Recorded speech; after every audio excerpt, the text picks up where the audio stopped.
I remember the clang of the gates first. That sound, metal screaming against metal, echoed through my bones as the guard shoved me inside. "Welcome to Red Ridge Penitentiary," he muttered. I didn't look at him long. His face seemed blurry, like fog refusing to settle. My boots clicked down the concrete hallway. Every inmate watched me as I passed, wide, unblinking eyes, pale faces pressed against bars. No one spoke. Not one sound. Just the faint hum of something electrical buzzing in the walls. My cell door slammed shut behind me. That night, I woke to whispers. Not from one direction, but from everywhere.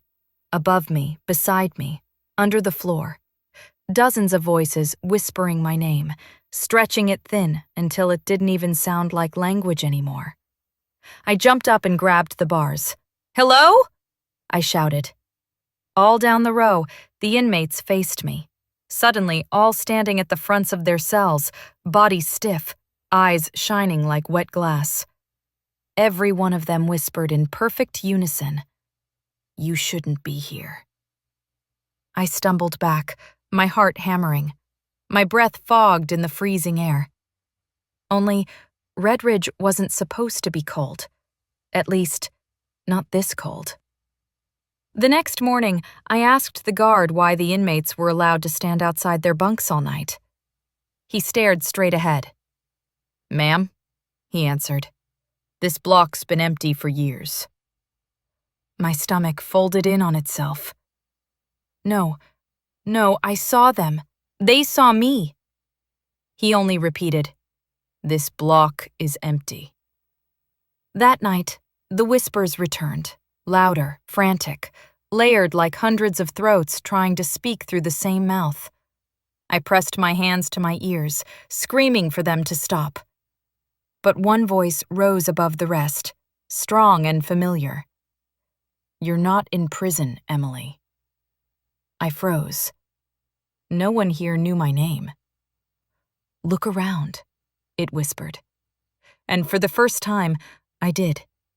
The bars weren't bars. Up close, the metal dissolved into white-painted wood. The concrete walls softened into padded fabric. The fluorescent lights flickered and peeled, revealing round bulbs behind protective cages. My pulse stuttered. I stepped back. Red Ridge Penitentiary faded like smoke. I was standing in a white room. A single door, a single bed, a single observation window, a hospital bracelet on my wrist.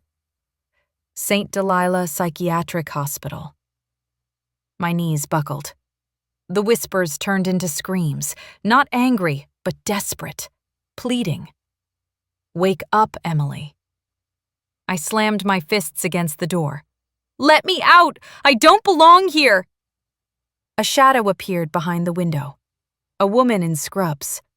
She pressed a button, and her voice crackled through a speaker. "Emily, you're hallucinating again. There is no prison. You've been here for 6 months." But the voices behind me rose again, closer, colder, brushing the back of my neck. "She's lying.